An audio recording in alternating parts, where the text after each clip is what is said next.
नमस्कार, मी संदीप चव्हाण आणि आपण पाहताय टॉप न्यूज मराठी. वाल्मिक करार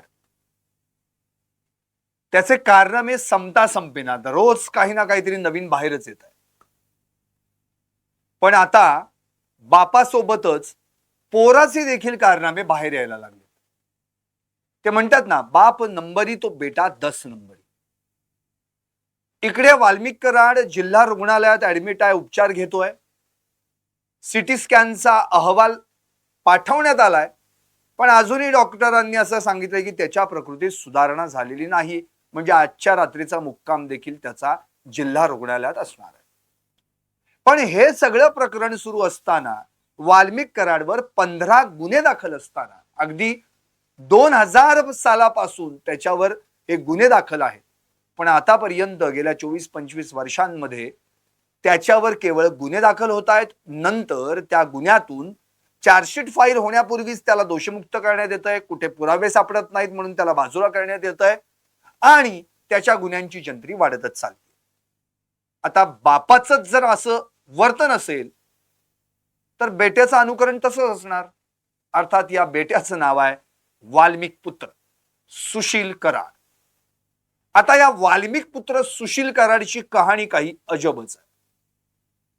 मुळातच वाल्मिक कराड आतापर्यंत ज्या ज्या गोष्टींमध्ये आपली सगळी गुंडपुंडशाही उभा करत आला त्याचंच अनुकरण आणि अनुसरण त्याच्या मुलानं देखील केलं. तुम्ही जर त्याचे फोटो पाहिलेत तर मोठमोठ्या आलिशान मोटारींसोबत त्याचे फोटो आहेत. इतकंच नव्हे तर त्यानं जे केलंय ते मात्र बापाच्याही काही पाऊल पुढे आहे. याच वाल्मिक पुत्र सुशील कराडची कहाणी मी आज या लाईव्ह मधून घेऊन आलो. म्हणून वाल्मिक पुत्र सुशील कराड लवकरच थाटणार तुरुंगात बिराड, असं का म्हणावं लागतंय त्याची कारण तुमच्या समोर मांडतो. अलीकडेच काही दिवसांमध्ये सुरेश धस यांनी आणखी एक प्रकरण वाल्मिक कराड आणि त्याच्या अवतीभोवती असणाऱ्या गुंडपुंडांच्या संगतीत असणाऱ्या त्या माध्यमातून बाहेर काढलं. पण हे प्रकरण थेट त्याचं कनेक्शन जोडलं जातंय ते वाल्मिक कराडचा मुलगा म्हणजे सुशील कराड याच्याशी. सुरुवातीला काही गोष्टी महत्वाच्या. आपल्याला आठवत असेल जेव्हा वाल्मिक कराडला न्यायालयीन कोठडी देण्यात आली त्यावेळी त्याच्या जामिनाचा अर्ज कोर्टात सादर करण्यात आला आणि आता कदाचित वाल्मिक कराड सुटका होणार म्हणून त्या ठिकाणी आपल्याला आठवत असेल बीड कोर्टाबाहेर अक्षरशः समर्थकांनी थैमान घातलं, आरडाओरडा, आकांड तांडव सगळं काही काही आपण पाहायला मिळालं. झालं उलटच. वाल्मिक कराडला मकोकाच्या आत खुनाच्या गुन्ह्यात SITनं ताब्यात घेतलं आणि त्यामुळे मात्र समर्थक खबळले. अगदी आई पारुबाई कराड या तर अगदी परळी पोलीस स्टेशन समोर जाऊन त्यांनी ठिय्या केला. त्यांच्या पत्नी मंजिली कराड असतील, सुनबाई असतील आणि सगळे समर्थक रस्त्यावर उतरले. परळी काही तासात, काही मिनिटात, काही क्षणात बंद केली. व्यापार थांबला. अक्षरशः त्या परळीत थैमान टॉवरवर चढून समर्थकांनी गोंधळ घालायला सुरुवात केली. कुणी अंगावर पेट्रोल ओतून स्वतःला पेटवून घेण्याचा प्रयत्न केला. हे सगळं घडत होतं. पण या सगळ्या पिक्चरमध्ये हा सुशील कराड कुठे दिसला का? म्हणजे बाप तुरुंगात, कुटुंब रस्त्यावर, सुशील कराड कुठे आहे? हा सुशील कराड त्या दरम्यान कुठे दिसलाच नाही, कुठं बाहेरच आलं नाही. म्हणजे बापाच्या बाजूने उभं राहण्यासाठी या पोरानं पुढे यायला हवं होतं, तर हे पोरगच कुठल्या तरी बिळात जाऊन लपलं, गायबच झालं. आई रस्त्यावर आली, नंतर आजी म्हणजे अर्थातच वाल्मिक कराड यांची आई रस्त्यावर आली, वाल्मिक कराड यांच्या मिसेस रस्त्यावर आल्या, त्यांची सुनबाई रस्त्यावर आली.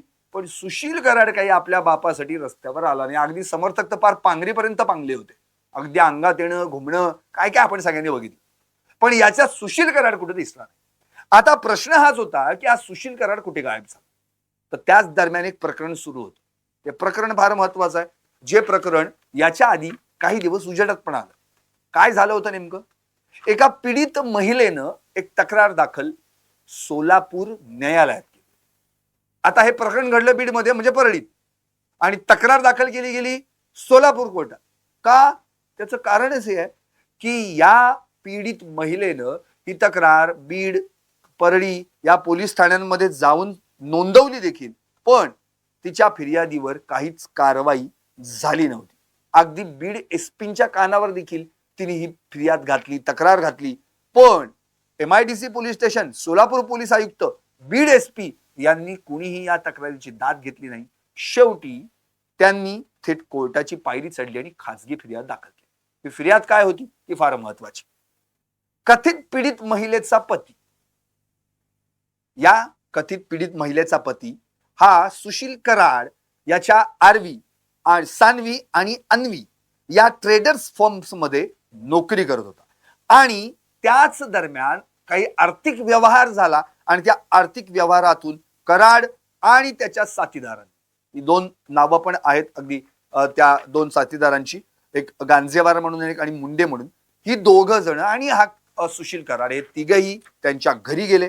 नुसतं घरी गेले नाही तर त्यांनी पीडित महिलेसह त्याच्या पतीच्या ताब्यातील 2 बल्कर ट्रक, 2 मोटारी, भूखंड, सोन्याचे दागिने आदी मालमत्ता बळजबरीने हिसकावून घेतली आणि मुंडे किंवा जो म्हणजे तो त्या प्रकरणातला मुंडे आणि गांजेवार म्हणून त्यांच्या नावावर करण्याचा प्रयत्न केला. एवढंच नव्हे तर त्या महिलेला तिच्या अंगावरचे घरातले दागिने मोडायला लावले कुठल्या तरी ज्वेलर्स मध्ये आणि त्याचे पैसे पुन्हा स्वतः घेतले. एवढंच नव्हे तर त्यांच्या घरातील मुलीचा विनयभंग देखील केल्याची तक्रार या पीडित महिलेनं दाखल केली. ती आधी तिनं बीड पोलीस ठाण्यात MIDC या ठिकाणी दाखल केली, सोलापूर पोलिसांनी नोंदवली, पण तिथं दाद मिळाली नाही. त्यानंतर तिनं थेट सोलापूर कोर्ट गाठलं. आता याच दरम्यान कोर्टानं काय केलं तर MIDC पोलीस स्टेशनच्या प्रभारी अधिकाऱ्यांना या सगळ्या घटनेचा चौकशी अहवाल सादर करायला लावला. आता ते करायला लावल्यानंतर थेट MIDC पोलिसांनी उत्तर देऊन टाकलं, आपला अहवाल सादर केला की ही जी सगळी काही घटना घडलेली आहे ती आमच्या अखत्यारीत येत नाही, आमच्या हद्दीत येत नाही, तर ही परळी पोलीस ठाण्या अंतर्गत किंवा बीड पोलीस ठाण्यात अंतर्गत येते, त्यामुळे या घटनेचा तपास करण्याचा अधिकार आम्हाला नाही. त्यानंतर मात्र पोलिसांकडून असा अहवाल सादर झाल्यानंतर खासगी फिर्याद फेटाळून लावण्यात आली आणि कोर्टानं त्या महिलेला, त्या पीडित महिलेला जिथं अधिकार क्षेत्र आहे, योग्य अधिकार क्षेत्र, त्या ठिकाणी दाद मागण्याची मुभा दिली किंवा तसं सांगण्यात आलं. आता त्याच दरम्यान हे जे सगळे आहेत ज्यांच्यावर ज्यांच्या विरुद्ध ही तक्रार दाखल झाली होती, सुशील कराड, गांजेवार, मुंडे वगैरे, यांना देखील त्यांचं म्हणणं त्यांच्या वकिलांतर्फे सादर करण्याची संधी दिली गेली. त्यांनी देखील त्यांचं म्हणणं मांडलं. म्हणजे एकंदरीतच काय तर या प्रकरणात त्याच दरम्यान या प्रकरणाची सगळी चर्चा चालू होती, म्हणून कदाचित सुशील कराड बाहेर आला नसावा. आता प्रश्न हा उरतो की सुशील कराड याचं नाव पुन्हा एकदा चर्चेत का आलं? चर्चेत येण्यामागचं कारण म्हणजे महादेव मुंडे यांची हत्या. अगदी 14 महिन्यांपूर्वी माग जर आपण गेलो तर 22 ऑक्टोबर 2023 मध्ये महादेव मुंडे या व्यक्तीचा खून झाला. ही व्यक्ती कोण होती? दूध व्यावसायिक होती, पिग्मी एजंट होती आणि सकाळ संध्याकाळ दूध घालण्याचा त्यांचा व्यवसाय होता. या व्यक्तीला देखील काही आर्थिक कारणाच्या माध्यमातून मारण्यात आलं. कुठं? तहसील कार्यालयासमोर खून करण्यात आला. धारदार शस्त्रानं भोसकून खून करण्यात आला. अगदी गळ्यावर, गालावर, हातावर वार करण्यात आले आणि मग वन विभागाच्या आवारात त्यांचा मृतदेह फेकून देण्यात आला. विशेष बाब म्हणजे जर आपण त्या ठिकाणी पाहिलं तर जे काही तपासी अधिकारी आहेत ते ज्या ठिकाणी जेव्हा गेले त्यांनी त्या ठिकाणी घटनास्थळावरून बरंच काही जे काही पुरावे आहेत ते सबस्टन्शियल एव्हिडन्सेस जप्त केले. त्यामध्ये जर आपण पाहिलं तर मृताची मोटरसायकल, चपला, मारेकऱ्याच्या चपला, काळ्या रंगाचा हातरुमाल मारेकऱ्याचा, हे सगळं जप्त केलं. पण महादेव मुंडे यांची डेड बॉडी पोलिसांना मात्र दिसली नाही. ती कशी काय दिसली नाही हा प्रश्नच आहे.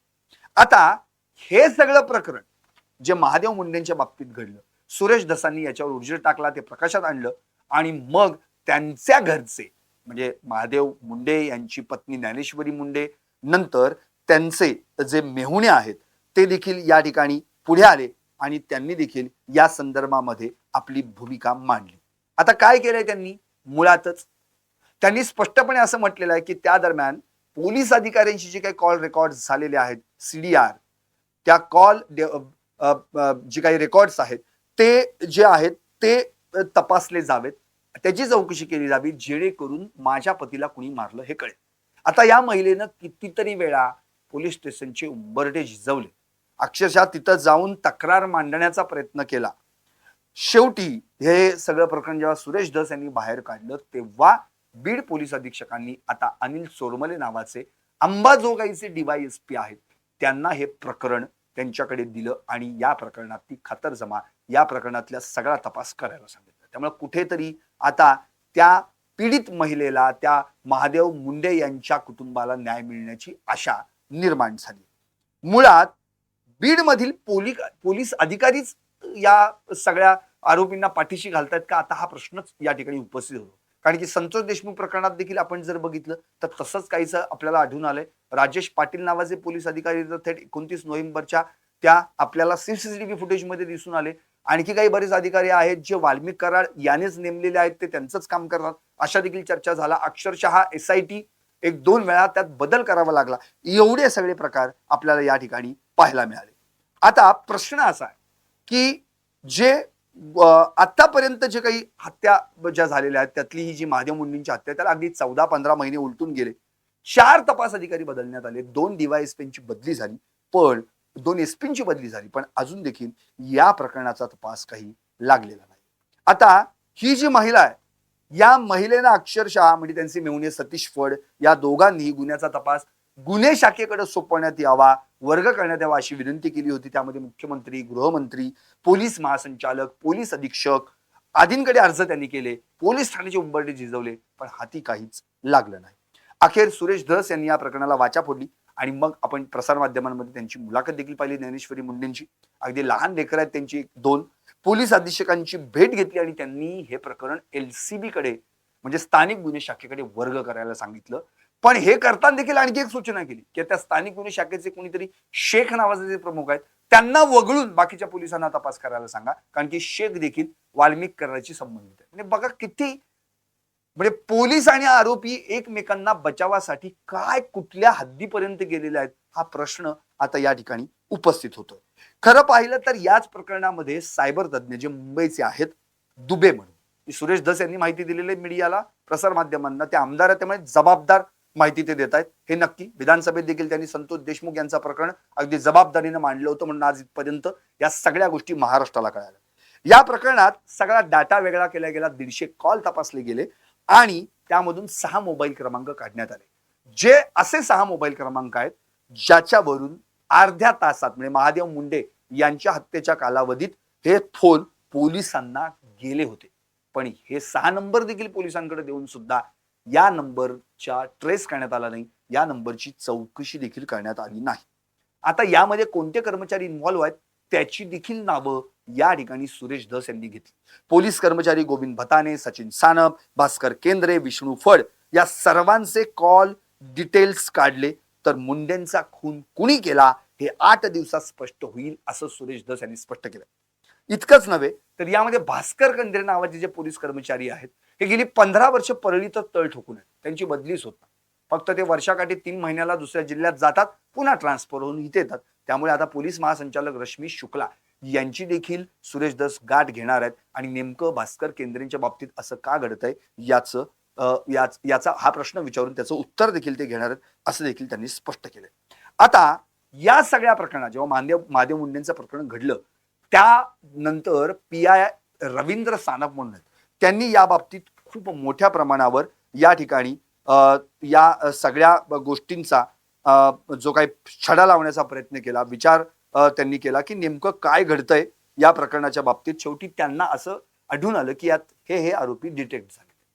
आता जे आरोपी डिटेक्ट झालेले आहेत त्यांना पकडायला किंवा त्यांना चौकशीसाठी बोलवायला जेव्हा रवींद्र सानप यांनी सुरुवात केली त्यावेळी मात्र त्यांच्यावर दबाव टाकण्यात आला. म्हणजे त्यावेळी वाल्मिक कराड त्यांनी म्हणजे सुरेश धस यांनी असं स्पष्ट म्हटले की वाल्मिक कराड त्यांनी रवींद्र सानप यांना सांगितलं की हे जे सगळं प्रकरण आहे, हे जे आरोपी तुम्ही म्हणताय की यांना मी अटक करणार आहे त्यांना बाजूला करा, एक काम करा.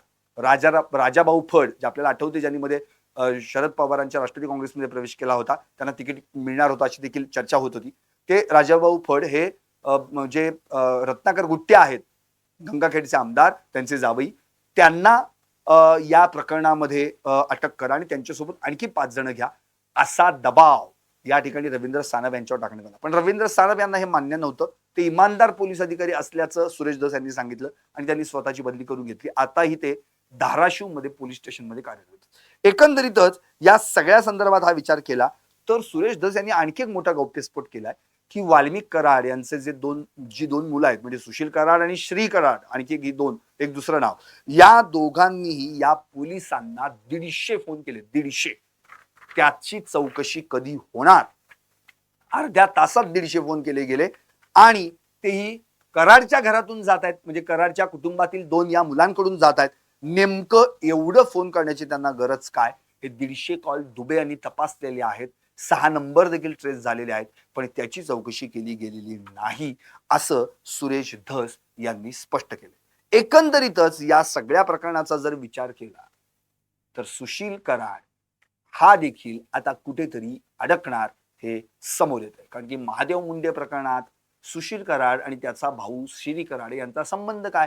या दोघांनी एवढे कॉल, 150 कॉल या पोलिसांना करण्यामागचं कारण काय? ते नेमके पोलीस कोण आहे त्याची नावं थेट सुरेश धस यांनी घेतलेली आहेत. त्यामुळे त्यांना या प्रकरणात चौकशीसाठी घेतलं पाहिजे, त्यांना पहिल्यांदा निलंबित केलं पाहिजे. कारण इतके दिवस झाले, 14 ते 15 महिने उलटून गेले, तरी देखील महादेव मुंडे यांची फाईल अजिबात ओपन केली गेली नव्हती आणि आता ती ओपन केली जाते. म्हणजे नेमकं घडतंय काय? या सगळ्या प्रकरणाची चौकशी यामध्ये व्हायला पाहिजे. म्हणून महादेव मुंडे म्हणजे संतोष देशमुख हे प्रकरण वेगळंच. महादेव मुंडे हे परळीतल्या भोपळा या गावी राहत होते, तिथले ते रहिवासी आहेत. आता ते अंबाजोगाईमध्ये स्थायिक झाले. अर्थात एवढं सगळं जर प्रकरण बघितलं तर सुशील कराडचा पाय खोलात आहे.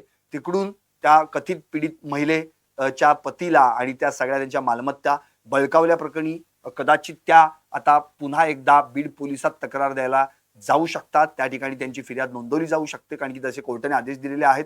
दुसरी गोष्ट, हे महादेव मुंडे प्रकरण, या महादेव मुंडे प्रकरणामध्ये सुशील कराड, श्री कराड यांचा नेमका हात काय आणि वाल्मिक कराडनी राजाभाऊ फड यांना या प्रकरणात अडकवण्याचा दबाव का आणला, यामागची कारण नेमकी काय? म्हणजे पुन्हा एकदा वाल्मिक कराड आणि त्याच्या कुटुंबाचं कनेक्शन याच्याशी कसं काय रिलेट होतं हे सुरेश धस यांनी याच्यातून क्लिअर केलेलं आहे.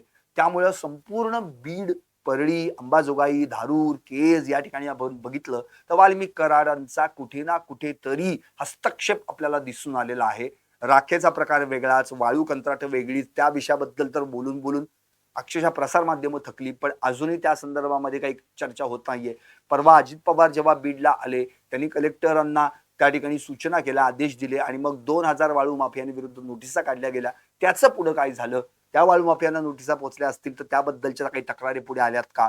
कारण की स्वतः दस्तूरखुद्द मुख्यमंत्र्यांनी स्पष्टपणे विधानसभेत म्हटलं होतं निवेदन सादर करताना की जर यामध्ये देखील काय अशा आक्षेपार्ह, चुकीच्या, गैरव्यवहाराच्या गोष्टी आढळल्या तर अशा आरोपींवर मकोका अंतर्गत कारवाई करण्यात येईल असं देखील त्यांनी म्हटलं होतं. त्यामुळं एक एक प्रकरणं आता या संदर्भामध्ये बाहेर यायला लागलेली आहेत आणि या सगळ्या प्रकरणात कुठे ना कुठेतरी वाल्मिक कराडशी रिलेट केलं जातंय, रिलेट होतंय. याचाच अर्थ वाल्मिक कराड आणि त्याची ही 2 मुलं ही देखील त्याच्याच सारखी वागतायत का? ही देखील दहशत निर्माण करत होती का? या दोघांचा वाल्मिक कराडच्या इतर गुन्ह्यांमध्ये काही रोल राहिलाय का? या सगळ्या गोष्टींची शहानिशा करणं, तपास करणं अत्यंत गरजेचं आहे. कारण की जिल्हा रुग्णालयामध्ये आता ज्याच्यावर उपचार चालू आहेत त्या वाल्मिक कराडला देखील तिथे चांगली बर्दास्त राखली जाते, चहा पाणी दिला जातोय, त्याला सगळी हवी ती सोय केली जाते. त्याला ज्या ठिकाणी ठेवण्यात आले ज्या वॉर्डमध्ये त्या ठिकाणचे बाकीचे बेड रिकामी करून आरोपींना इतर रुग्णांना इतर वॉर्डमध्ये हलवलं जात आहे. हे एवढं सगळं कशासाठी? त्याचे जे काही पोटदुखी होती, युरिन इन्फेक्शन होतं किंवा आणखी छातीचा म्हणजे सिटी स्कॅन, या सगळे जे काही तपासणी अहवाल होते ते अहवाल जर आलेले असतील तर ते अजूनही सार्वजनिक का केले गेले नाहीत? त्याला रुग्णालयात दाखल केलं जातं पण त्याला काय त्रास झालेला आहे, या त्रासाचे जे काही अहवाल बाहेर आलेले आहेत, रिपोर्ट आलेले आहेत, ते का मग लोकांपर्यंत सांगितले जाणार? त्याची माहिती का नाही लोकांपर्यंत पोहोचवली जात आहे? या सगळ्याच गोष्टींची उत्तरं मिळायला हवीत, पण ती उत्तरं काही अजूनही पोलिसांकडून किंवा तपास यंत्रणांकडून महाराष्ट्राला सर्वसामान्य जनतेला कळत नाहीत नेमकं काय चाललंय. त्यामुळे सुशील कराड, श्री कराड, आता ही 2 नावं चर्चेत आली आहेत. म्हणजे वाल्मिक कराड यांची ही 2 मुलं, याची ही 2 मुलं. आता या 2 मुलांचे कारनामे, त्यातला हा पहिला कारनामा महादेव मुंडे यांच्या बाबतीत होता. यांनी हे 150 फोन का केले? बरं केले ते पोलिसांना का केले? कोणत्या कारणास्तव केले? त्यांच्यावर काही दबाव टाकला गेला होता का? महादेव मुंडेंशी आर्थिक व्यवहार या दोघांचा होता का? का वाल्मिक कराड आणि या सगळ्या केसची सगळी जी काही सूत्रधाराची भूमिका या दोन मुलांच्या हाती सोपवली होती का? या सगळ्या प्रकरणाचा विचार करता कुठे ना कुठेतरी सुरेश धस या सगळ्या विषयांवर ज्यांनी जो काही प्रकाश टाकलेला आहे, याचा अर्थ ते जबाबदाररित्या हे जर प्रकरण जर सांगत असतील, हे प्रकरण बाहेर काढत असतील, तर निश्चितपणे इथं कुठेतरी पाणी मुरतंय. याचा देखील तपास तितक्याच ताकदीने व्हायला पाहिजे, तितक्याच पारदर्शकतेने व्हायला पाहिजे. राहिला मुद्दा संतोष देशमुख यांच्या हत्या प्रकरणाचा, त्यातला जो कृष्णा आंधळे आहे तो अजूनही सापडला नाही. 47 दिवस झाले या सगळ्या हत्या प्रकरणाला, पण या हत्या प्रकरणात ना आंधळे कुठे हे कळत आहे, ना या तपास यंत्रणेतला जो वाल्मिक कराड हा जो आरोपी आहे, त्या आरोपीला अचानक जिल्हा रुग्णालयात दाखल करण्यात येतं आणि गेले 3 ते 4 दिवस त्याला त्याच ठिकाणी उपचारासाठी ठेवण्यात येतं. यामागचं नेमकं काय कारण आहे? या सगळ्या प्रश्नांची उत्तरं तपास यंत्रणेला, सरकारला, महाराष्ट्राला द्यावी लागतील. त्यामुळं हळूहळू सुशील कराड आणि त्याचे कारनामे आता मीडियासमोर येत आहेत. महाराष्ट्राच्या माध्यमातून त्यांना या ठिकाणी क्लिअर होतंय की यांनी बीडमध्ये आपल्याच बापासारखं काय करण्याचा प्रयत्न केलाय. इव्हन त्याच्याकडे विना परवाना बंदूक होती असा देखील त्याच्यावर आरोप आहे. आता ह्या सगळ्याच गोष्टींची शहानिशा करून, तपास करून, चौकशी करून सत्याच्या मुळापर्यंत जाण्याचं काम आता पोलीस यंत्रणांनी केलं पाहिजे. आणि या वाल्मिक पुत्र सुशील कराडला देखील जर तो या सगळ्या प्रकरणात इन्व्हॉल्व असेल तर त्याचं तुरुंगात बिराड थाटलं गेलं पाहिजे. हेच या प्रकरणात घडायला हवं. पाहत राहा टॉप न्यूज मराठी, आपला महाराष्ट्र, आपली बात.